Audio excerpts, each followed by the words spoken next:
At 10 a.m. So I'm going to give folks a little bit of time to come in. My name is Deanna. I'm the PeachyPathfinder, and this is my other channel, REGGIRT. And it's time for the Sunday Live. For those who didn't know, last week I went at 7 p.m. Eastern Standard Time because I had a video filming the other day. And for those of you who don't know, the actual video that I filmed last Sunday just premiered this morning on my channel, the Peachy Pathfinder. So check it out. It's a museum video where I did a couple of museums over at Fort Monroe. So for those of you who want to check it out, go to my other channel, the Peachy Pathfinder. For those of you who don't already know the rules, you already know the rules. If you care to comment, the rules kind of just pop up before you do comment. But of course, you already know what the rules are. Be respectful, no solicitations, no propaganda, that type of thing. Let's try to stay focused on the subject matter. Thank you all for your support. For those of you who've been with me from day one, I love you. Thanks a lot. For those of you who are new, thank you for joining. For those of you who followed me on my Facebook page but who have not subscribed here, please do so. It supports the channel and it kind of helps the algorithm push my content to the front. So I appreciate that. Also, if you want to be notified of my videos, which are uploaded daily shortly after midnight, please hit that notification bell. When you subscribe, there's going to be a notification bell, and make sure you click the one that says all. So that way, if I upload a community post, because I'm always uploading a community post in regards to updates, in regards to the channel, in regards to my lives, in regards to updates on my merch store and things like that, any type of updates in regards to my channel or my Facebook pages, please hit the notification bell that says all, okay, so you can get all of my notifications, okay. Also, if you choose to donate, all donations go in support of the channel. Equipment, when I go visit the museums and things like that, some of them require admission fees, parking fees, things like that. Of course, the equipment themselves, camera, software, internet, things like that, anything in support of the channel, that's where the donations go. It's not going to line my pockets because I do have a regular job, so I take care of my own expenses. You could do that by way of CashApp, which is $PeachyPathfinder. You also can do it by way of PayPal, which is the PeachyPathfinder at PayPal. And also, you could do it by Buy Me a Coffee. I just added Buy Me a Coffee. So if you are a patron of Buy Me a Coffee, you can go to buymeacoffee/REGGIRT. Buy Me a Coffee/REGGIRT is also where you can buy me a coffee. So I just set that up last night as well. The last couple of lives I did, I shared my New England homeless story. And I mentioned that I had recovered from addiction. So I'm going to touch on that. But the way I'm going to do it is I'm not going to do a blow-by-blow. But before I do that, I want to go ahead and just give a short little prayer. And I just want to kind of cleanse the energy a little bit. Now, I want to share with you one of the tools that I use sometimes when I meditate. And I did share in one of my videos why I walk my testimony that during rehab, we are taught to recenter our addictive energies. And I did that by showing interest in yoga and meditation as well as walking. So I started to learn about the different ways you can meditate and the different tools that you could use. And one of the tools is this Tibetan singing bowl. Now, the bowls come in different sizes, and the bowls come in different sizes because of the different tones that they release. I also have videos on my cell phone, and you can also look on YouTube, and you can actually get downloads of the different singing bowls. So this particular one I thought was pretty cute. You could buy it anywhere. I got this one off of Amazon, and it gives a certain tone. And the way it works is that you use the mallet that comes with it, and you hit it on the side, and then you use the mallet and you rotate it around, and it receives a vibration. So it's all physics. So I'm going to go ahead and use this, and then I'm just going to say a little prayer in hopes that I'm able to deliver this message properly to you guys. And like I said, if it just helps someone today, I'm truly thankful for that. And again, thank you for coming in, and thank you for your support.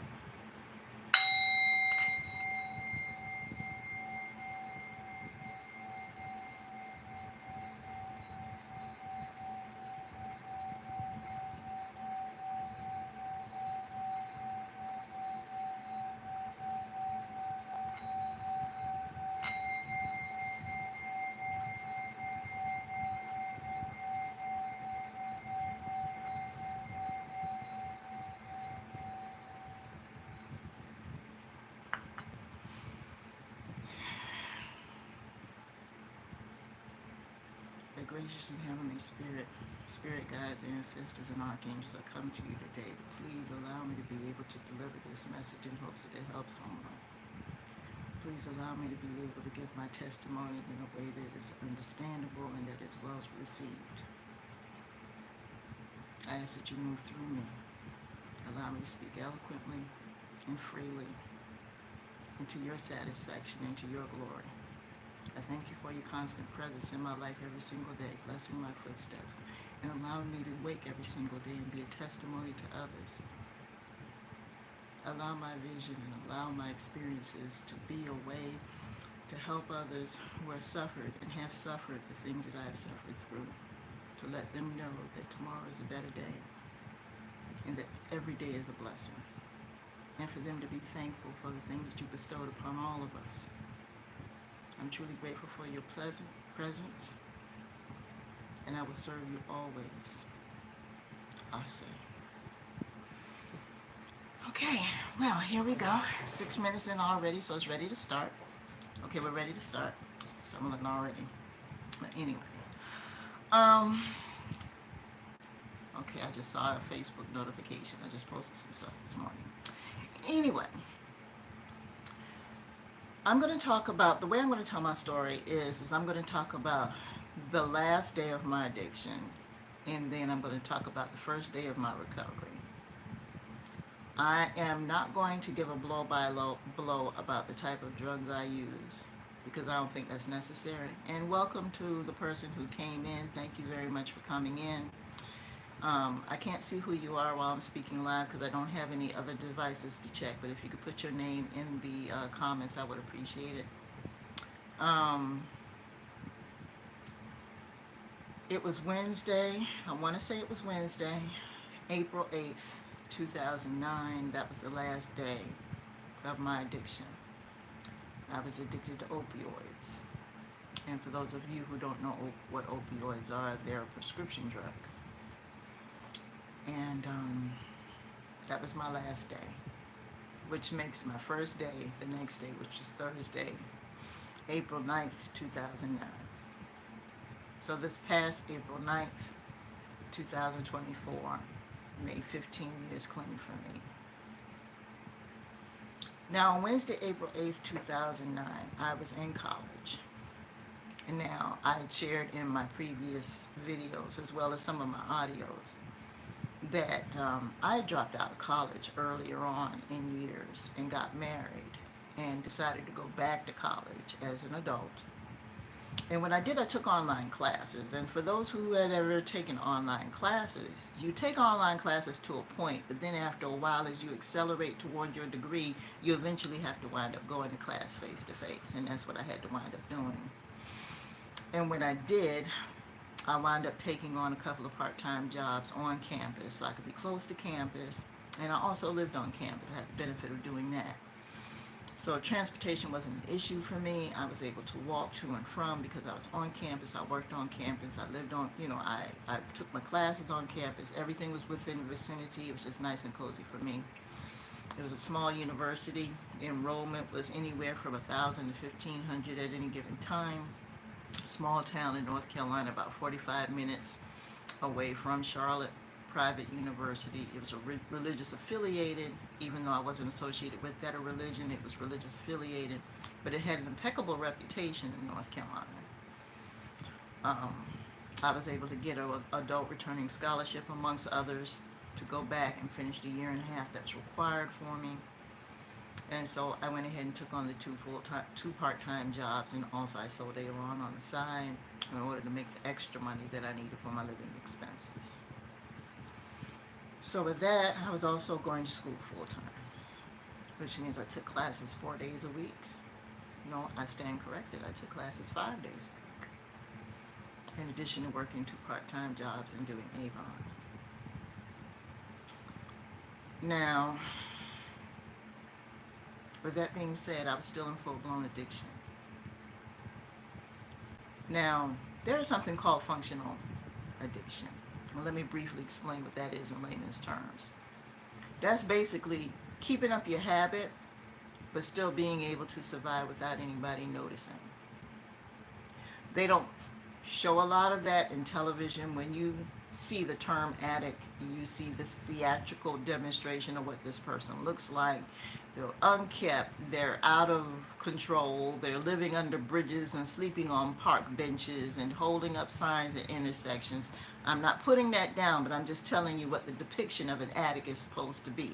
And welcome to the other person who came in. Thank you for joining. Um, but I want to tell you about functional addiction. Functional addiction is very, very hard to detect because that person is still functioning. But most functional addicts are the ones who crash the hardest because they have to put up the front, so to speak. That's additional stress, that's additional pressure. And I was a functional addict because I was the least likely person to be expected to be an addict, because I did well in school. And if you followed any of my audios, I shared my background. You know, I was a very studious person. I stayed on the honor roll throughout my entire high school, elementary, junior high school career. I graduated top 10 in my class. I got scholarships to go to school. Parents never had to pay for me to go to school, that type of thing. So, you know, I was a nerd, that type of thing. So, you know, it wasn't expected by my family members or anyone around me. I was never a cool kid, so to speak. I was always a bit of an outsider, never fit in. So I was, you know, the perfect nerd type, so to speak.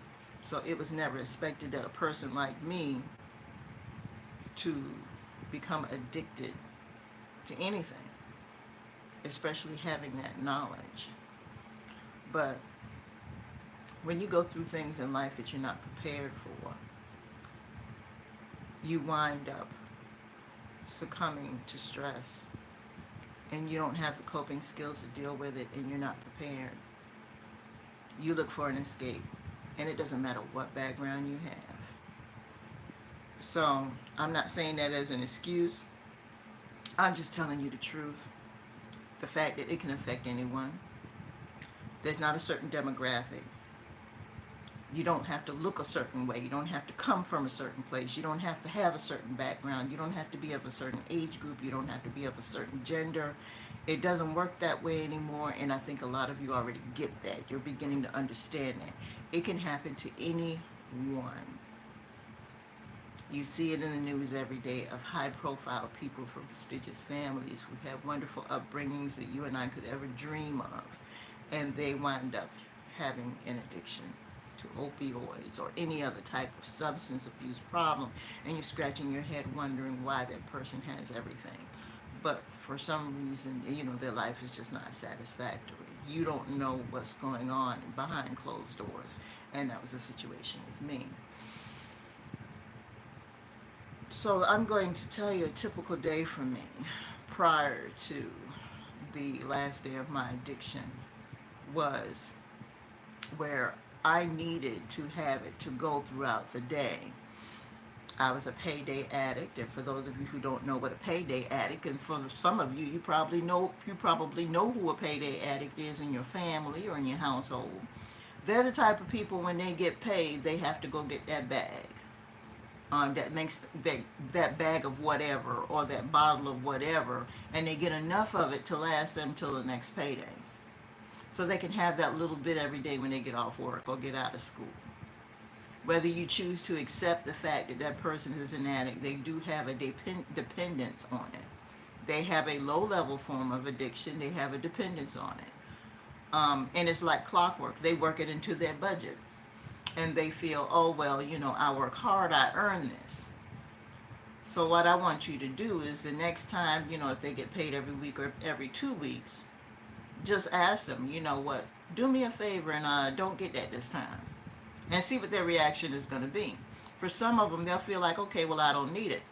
But if they feel like that they have to have it, and they give you all the excuses in the world, or they get irate, or they get extremely upset, or even worse, then you see that that person has a dependence on that substance. If they include it in their budget and it's required that they get it every time they get paid so they can have enough to last to the next payday, they are dependent on it, and that's what I was. It was a situation where I needed something. When I got up first thing in the morning, I took a pill to get me through. Then in the middle of the day, I needed something to get me through. And of course, you had the mid-afternoon slump around 3 o'clock. A lot of you know about that who work in the office. You always get that 3 o'clock coffee or whatever because you're starting to get tired. You'll get something to keep you going because you know you got to do something. After work you got the extra hustle, or you got to study, or whatever it is, to whatever time. That's so 3 o'clock you go ahead and you take something for that. That's what I was doing for that. And then by the time supper time rolls around, you're starting to really get tired and you need to take something to keep going for that. So I'll say 4 or 5 times a day I was taking something. That's a lot. That's a lot. Well, that was enough to keep me going until about, maybe 8 or 9 o'clock. And if I had something like maybe a test or an exam or something like that, then, of course, that paired with coffee or energy drinks, I would turn around and take something for that to keep me going for a few more hours. So that would be my 5th dose for the day. Because let me see, breakfast, lunch, afternoon, dinner. Yes, that would be my 5th dose for the day. And that would last me till about midnight, 1 o'clock in the morning. Because mind you, my day started at around 5 a.m. 5, 6 a.m. because I had one job I had in the morning, and then I had one job in the afternoon. So that would last me until about 12, 1 o'clock in the morning. Finish up my studying. But the problem is I'm still wired. So what do? Take something that will help you go to bed. So I had to take something to go to bed. So that's 6 doses right there. 6. They came out of a pill bottle. In addition to coffee, sometimes energy drinks. And so I'm so wired, so I got to go to bed. Got to get me a few hours so I can get up at 5, 6 o'clock in the morning so I can go to work. One job I had was working in a cafeteria as a cashier, doing breakfast shift for a few hours before I went to my 8 o'clock class. That was Monday through Friday. And I had to be there sometimes 5:30 in the morning, 6 o'clock.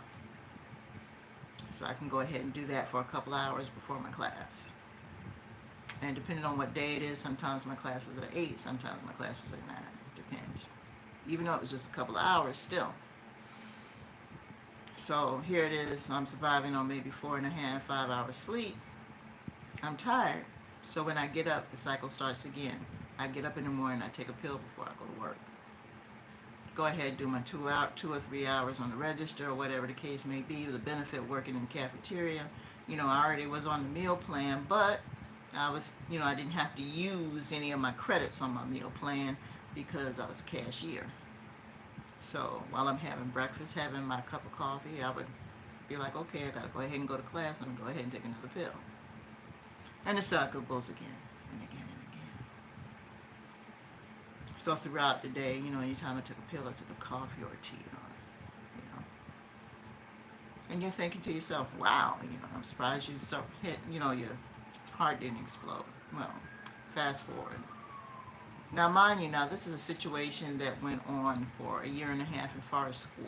Now, prior to that, I worked a full-time job, but when I had a full-time job, I would come home and I would also study on the computer when I was working online before I went to, face-to-face classes. When I got off work, I would come home and I would study online. So I still had to do a few hours in the evening working on, my classwork and doing homework. And I still worked until midnight doing that.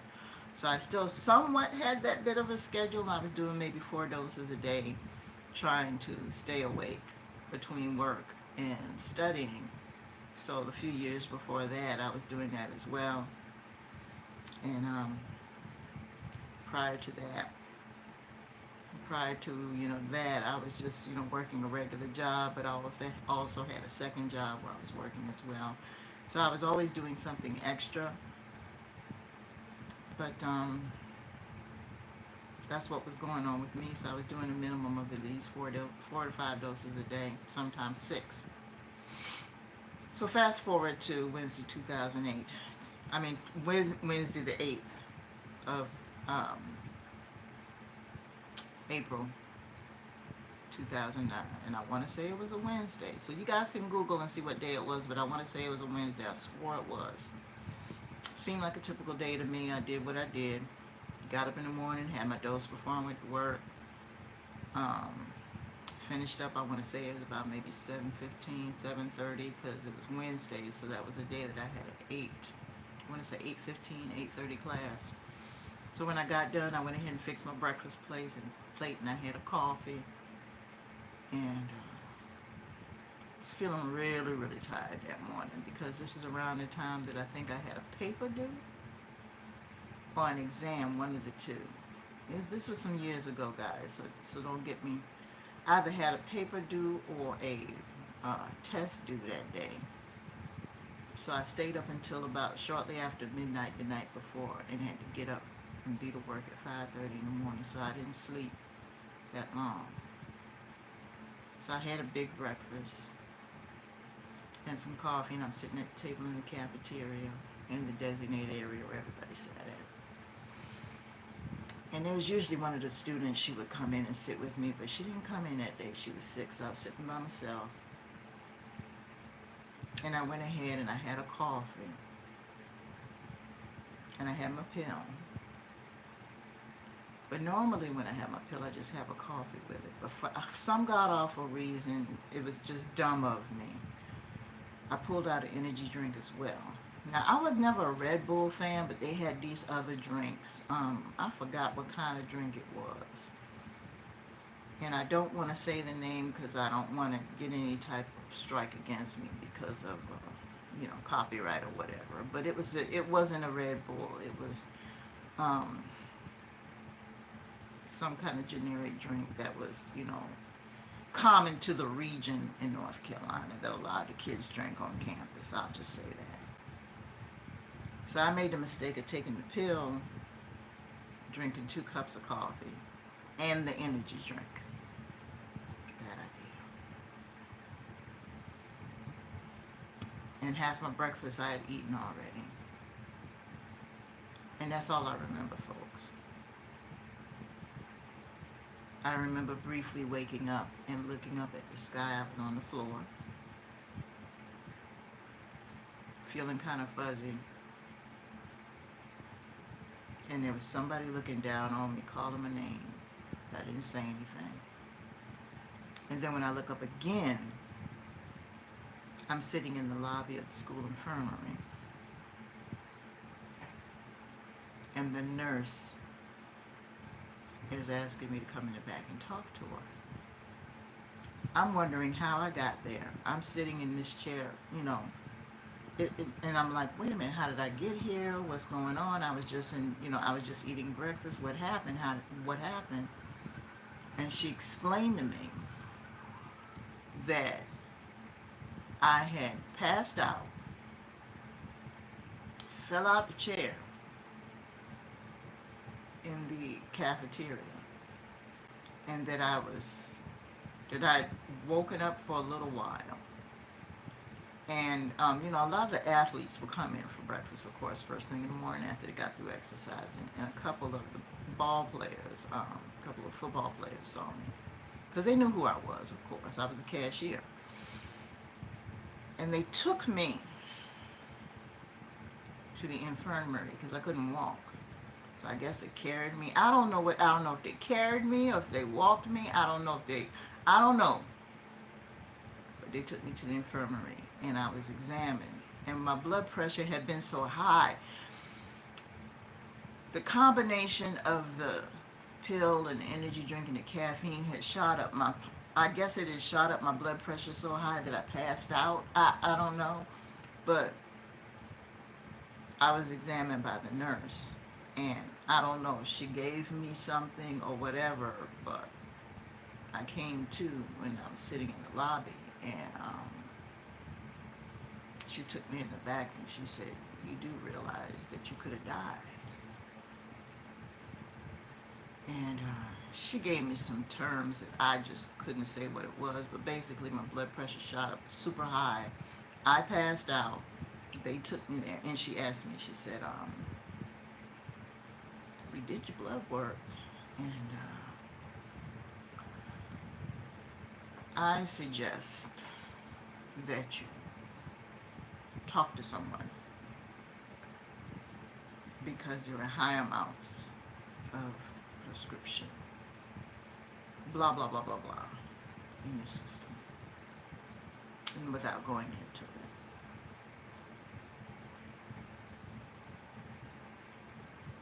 And she said, what did you have for breakfast this morning? And I told her what was on the plate. And she said, no. She said, what did you have to drink? She said, what kind of vitamins did you take? What else did you take? She said, now, I have your blood work. So do you want to tell me again? And I told her. And she said, how long have you been doing this? She said, this is confidential. She said, how much time do you have left before you graduate? And I still had a year left. And I just broke down, and she said, look, she said, you're not going to get kicked out of school or anything. She said, the way we handle these things here is that we give you a chance to go to counseling and try to get things straightened out. She said, it's not going to be an academic suspension or anything like that. She said, your grades are wonderful, your grades are fine. She said, we just want you to go to counseling and see if we can get this straightened out. She said, now if this behavior continued and it affected your grades or anything like that, then there would be cause for review. But she said, your grades are impeccable. She said, but we don't want it to get to that level. So there's an on-site service, of course, strictly confidential, that deals with addictions. I'm not going to list the name of the program or anything like that because I don't want to compromise identity, but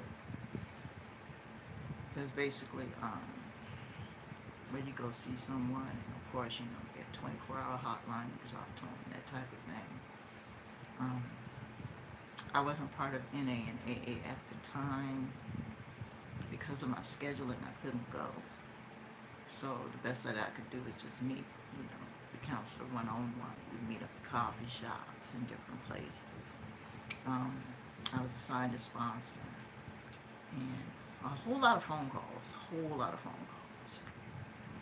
And so when I got back to my room, it was about,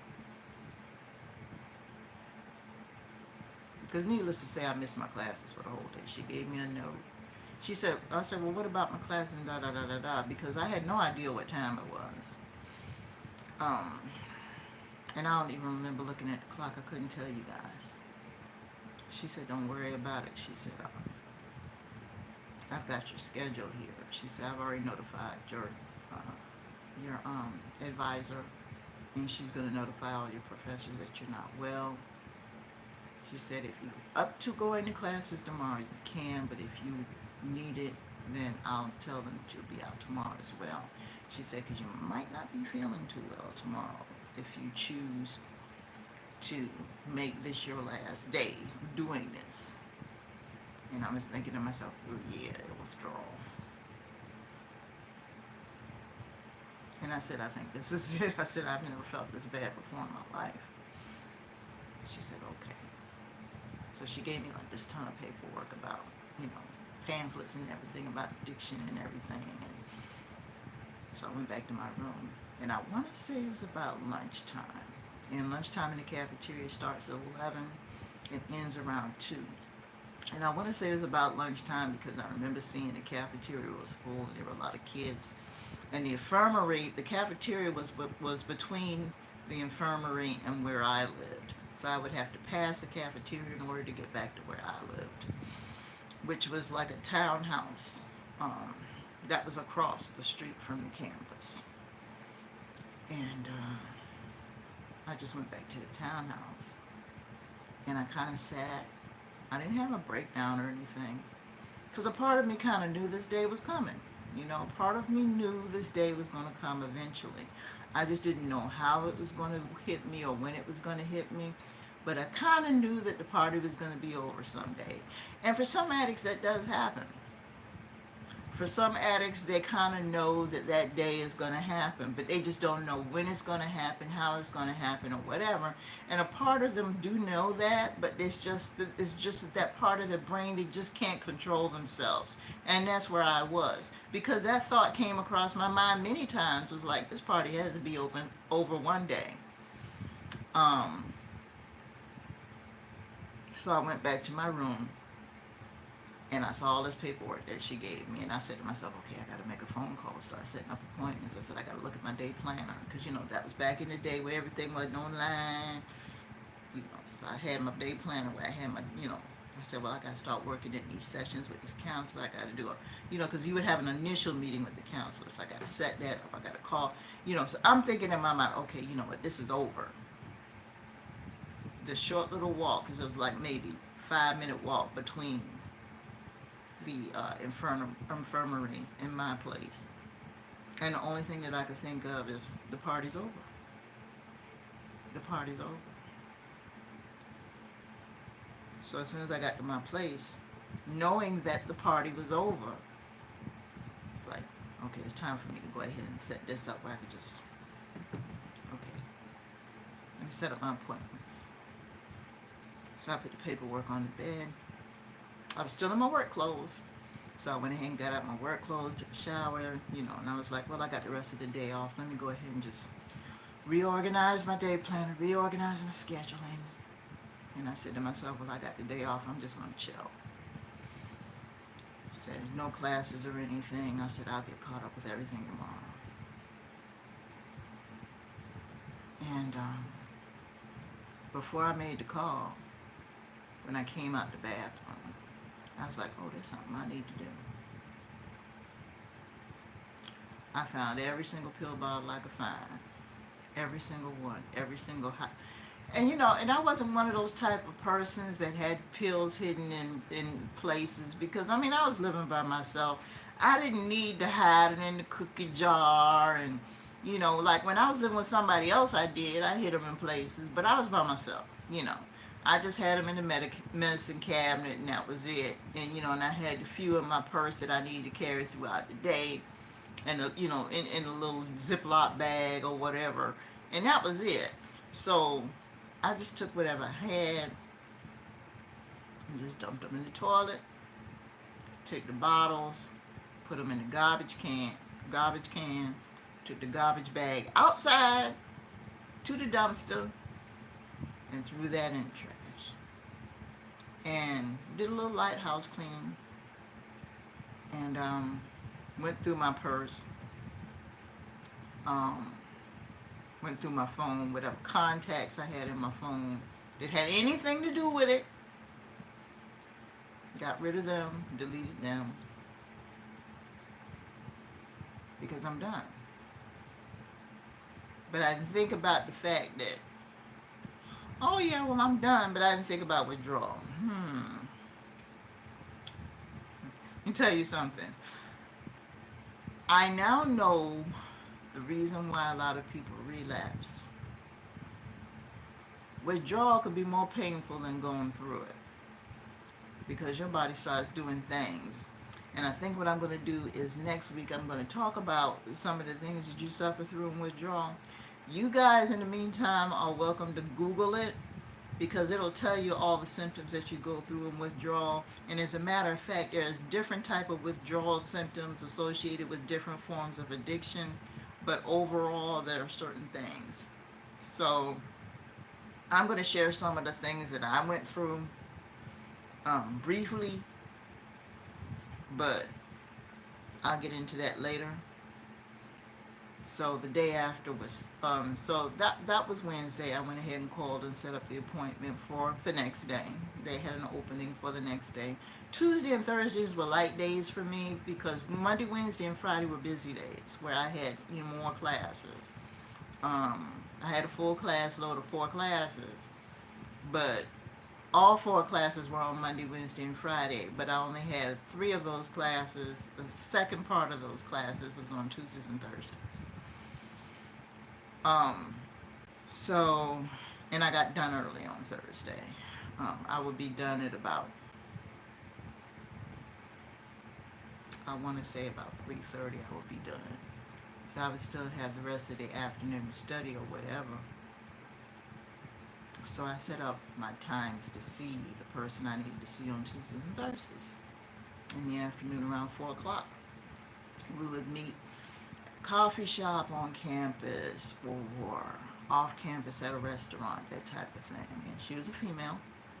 She also attended the school that I attended. She was a returning student who had graduated also in the same discipline that I graduated in, and she decided to become a counselor.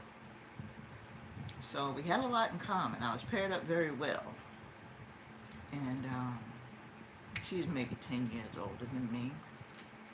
And she shared her experience with me in the first couple of sessions.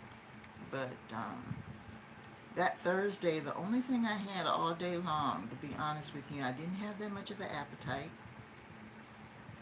I did have trouble sleeping Wednesday night, but because I didn't have anything to put me to sleep, I did have some Tylenol. So I said, well, I'm going to take a couple of Tylenol. So that helped me out. So it wasn't so bad, and it made me realize that, I really didn't need anything to put me to sleep. All I needed to do was just go to sleep. And I think it was because my body was just tired from lack of sleep for so long that it didn't matter if I needed anything to put me to sleep. But Thursday, I just had a really, really, really bad headache, so I just kept the Tylenol with me. I also had goody powders, and for those of you who don't know about the goody powders, you're not from the South, but check it out.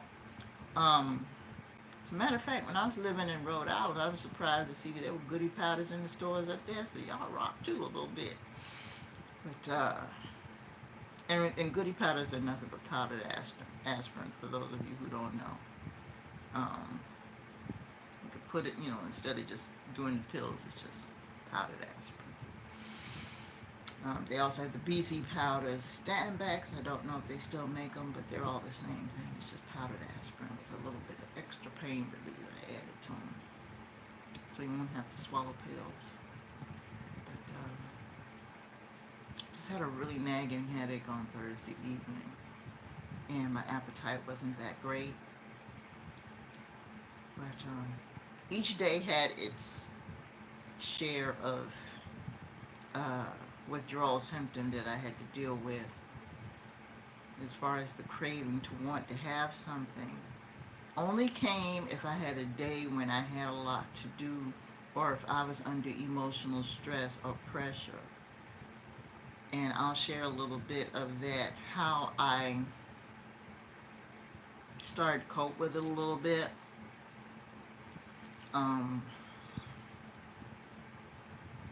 Because I came close to relapsing in about 6, because the bi-weekly sessions, they were okay for about a month, and found myself close to relapsing, and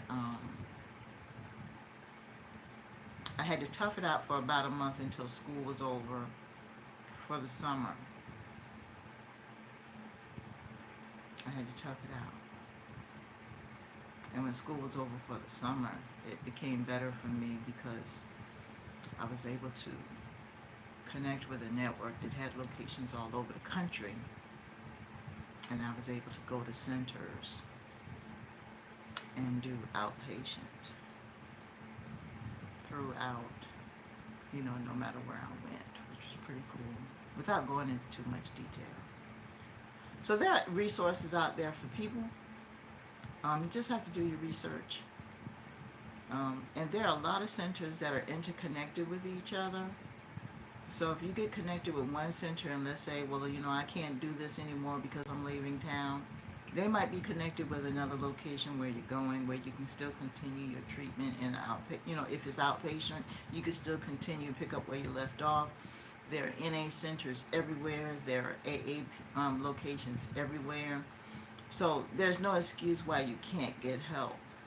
But that's basically it in a nutshell what happened to me. My last day of using was April 8th, 2009. My first day of sobriety was April 9th, 2009. Do I ever have a desire to pick up? No. For the simple fact that I have seen people pick up and go back and pick up and go back and pick up and go back. And every time I talk to them, I ask them why they go back. And the number one reason why they say is because withdrawal is too much to deal with. So to forget about the pain of withdrawal, they wind up using and they get caught up again. Because it's actually physical pain associated with withdrawal that is sometimes unbearable. You know, there's physical symptoms that you go through where you actually want some relief.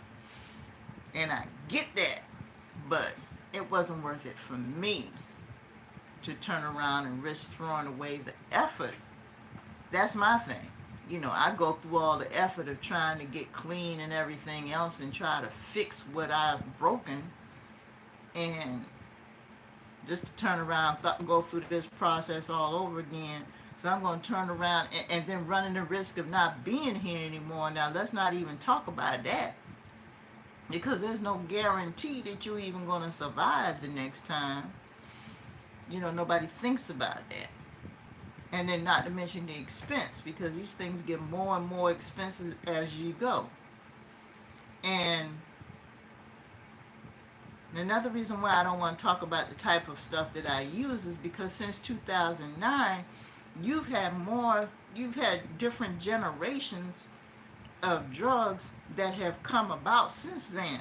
To see the stuff that I used back then is probably not even, I don't even know if it's even around anymore. And even if it is, it's probably not even on the streets anymore.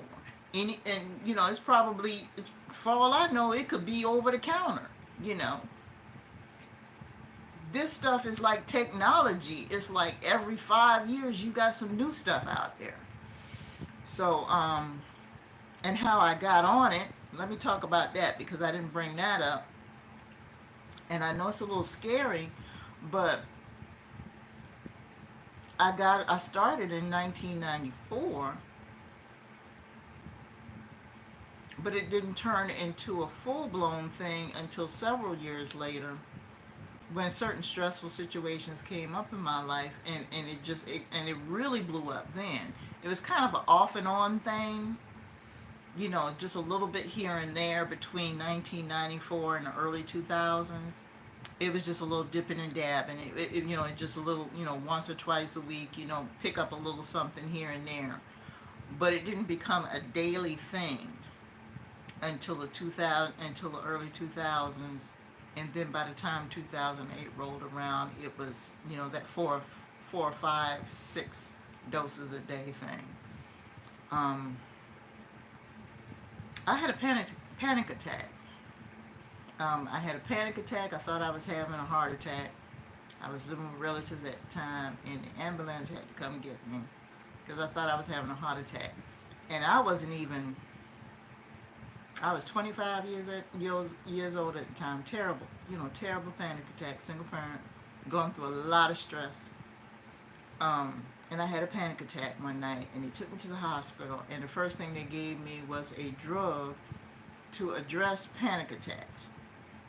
Well, because I was going through stress and everything else. Now, the drug that they gave me was only for a certain period of time. I think it was like for a week and a half. You know, dose. It wasn't any refills. Yeah, I want to say there wasn't any refills. But the feeling that I had made me feel so wonderful. The fact that everything, I felt like, you know, you ever seen that peppermint patty commercial where the breath of fresh air, and it feels like it's you know, and you feel like something just being blown through you like a cool breeze, and you're floating on air, and you're standing on top of the mountain with that's what I felt. And I hadn't felt that good in so long.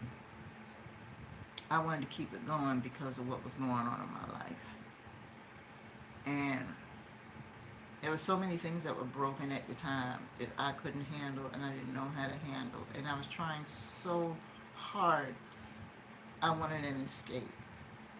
So I started to try to find ways of getting more of that stuff. So like I said at the time, I wasn't doing it every day all the time because of the other responsibilities that I had. But whenever it got tough, I would get a little something here and there, maybe once or twice a week from somewhere. So it was just a little pick-me-up every now and then, maybe once a week, if that. I would pick up something. And there was always somebody who had something. Whether it was somebody who didn't finish their prescription, I would buy it off of them, or just somebody that I knew off the street who had something. I would pick up something, because there's always somebody off the street who can get some extra pills like that. Something that something that calmed you down. There's always somebody off the street that can get you something. So just a little dip and dab, maybe once or twice a week. But like I said, in the early 2000s, when things kind of got amped up with a lot of stress, other stressors in my life, that's when it really started to pick up for me, and it started to speed up. But anyway, that's what happened. And for a lot of people, they get into it because of a prescription that was written for them, and that paired with other things going on in their life, they just develop an addiction.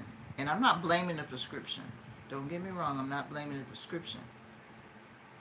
But sometimes that feeling that they get from it, I got relief from a pill bottle because of what was going on in my life at the time, because I didn't have the coping skills to deal with what was going on. Now, if I had to keep coping skills, it wouldn't have mattered what they prescribed for me. I would have been finished and done with it. So I hold myself accountable for that.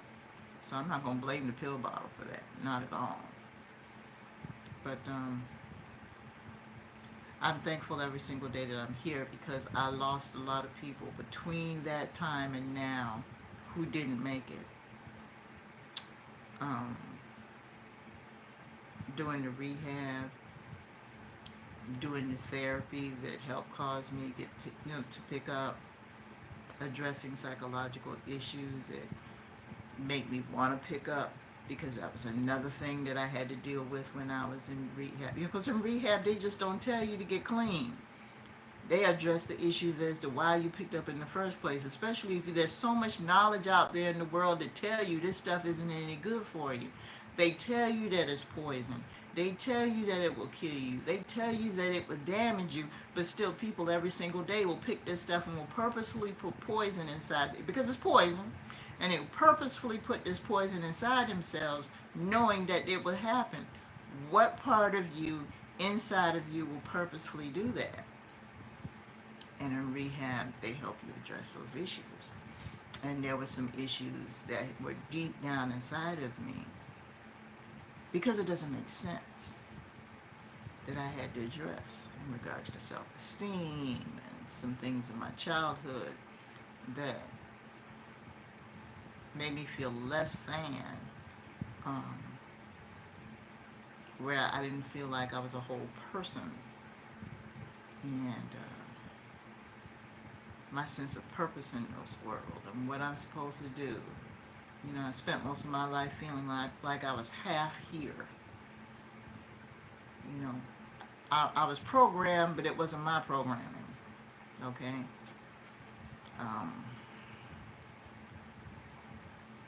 And that's a story for a lot of us. Not saying that the people who raised us were bad people. They were just doing what they felt they should do in regards to taking care of us based on how they were trained. That's all. It doesn't make them bad people. They were doing what they thought was right based on what they were taught. And so on and so forth and so on and so forth. But for some of us, that's not our path. That's not our purpose. That's not our mission. And I had to realize that. And once I realized that, I was like, well, what now? So, with that being said, I'm going to go ahead and wrap this up. But anyway, if you are struggling, know that you're not alone. And understand that this is your chance. You're still here. Think about the ones that you've lost because of this. Every single day that you get up, you are here. And you have a chance to make it. It's not worth it. Because that thing that you're putting inside of you that you know that is bad for you, it doesn't have any feelings. It doesn't have your salvation. It doesn't have any love or compassion for you. It's just something that is meant to seek, kill, and destroy. It is a demon. That's what it is. And the little bit of pleasure that you're going to receive once it's gone, that same problem or issue that you had to deal with before you put it inside of you is still going to be there. So keep that in mind. Find another way. You're not the only one that had to deal with it. You're not the only one that had to suffer. There are people, there are resources out here that probably have the same story that you have. You just feel like you're alone because that demon wants you to feel alone so you can keep putting that poison inside of you. Isolation is the number one thing that makes a person want to pick up, because they feel that nobody understands and nobody cares. So because you feel isolated, because you feel alone, you have that sense of loneliness. You feel that sense of hopelessness. You feel depressed, you feel anxious, you have all these negative feelings going through you, and you want to feel good, even if it's just for 10 or 15 minutes. But what happens after 10 or 15 minutes? Then you want to keep it going, and going, and going, and going till what? And when that runs out, then you've got to get more, and then you've got to get more, and then you've got to get more. Until when? Time's got to be up eventually. And what about the people who care about you? What about them? Think about the fact that they need you. They need you in their life. Is it worth it? Is it worth it? You've got to ask these questions. So, Google the resources in your area. Know your town is not too small, because I hear that a lot. And go online. Do a virtual. Join a Facebook group.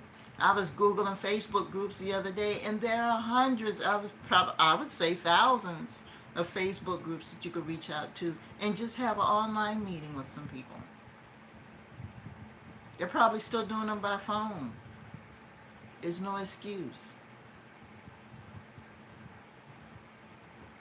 Every day that you're here is a blessing. Think about the people that you've lost who didn't make it. They can't get a second chance. They're gone. I think about it every single day. And that's what keeps me going. And that's what stops me from not wanting to get to pick up. Help me, Spirit.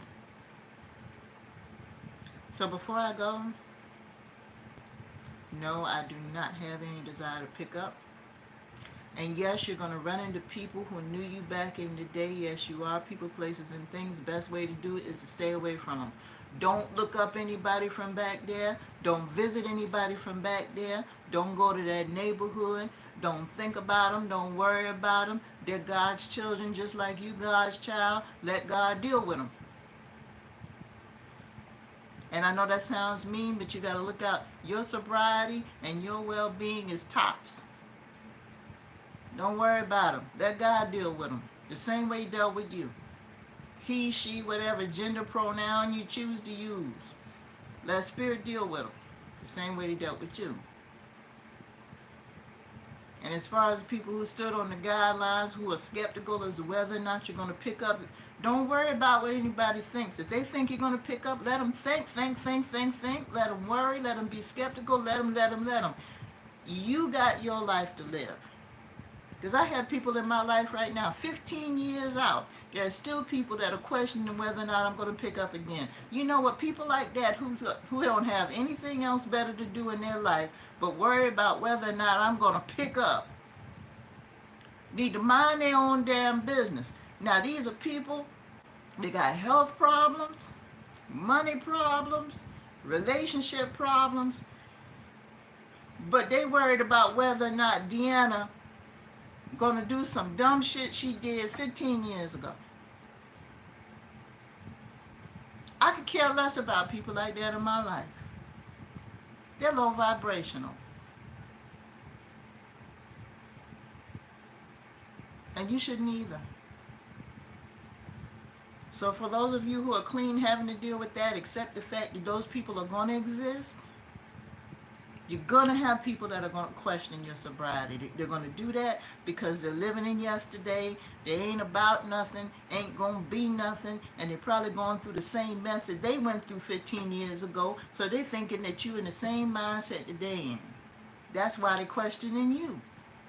They haven't done anything better in the past 15 years, but you have changed and transformed numerous times since then. That's the problem. See, they're the problem, not you. There's a lot of things that you've got to change in your mindset when you get clean. It's not just getting the substance out of your body, it's the substance you got to get out of your mind to stay clean. Anyway, I've done my little PSA, but I'm going to let you guys go. We're pushing on an hour on this, but I kind of hope this helps somebody. Share the video, like the video. Thank you very much for your support. And again, if you want to donate, I've already given that information in the beginning of the live. It's also on my About page on my channel. I will see you guys next Sunday. Don't know what the topic's going to be yet, but it's probably be current events, not sure. But if I come up with any revelations, watch the community tab. Thank you very much for your support. I got to start cooking. Okay? Good to see you all again. Thank you. Have a great day.